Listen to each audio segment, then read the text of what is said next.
శ్రీమాత్రే నమ. శ్రీ గురుభ్యో నమ. ఎలా ఉన్నారు? బాగుంది. ఓకే.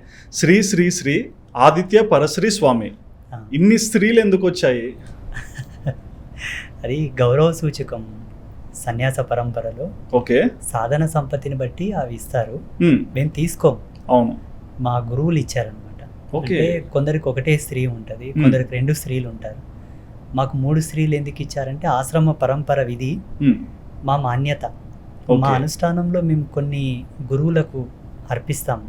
మ్మ్. వారు మాకు ఇచ్చిన మంత్రదీక్ష యొక్క మహిమను వాళ్ళకు పునరావృతం చేసి ఇస్తే వారు గౌరవవాచకంగా మాకు ఇస్తారనమాట. మ్మ్.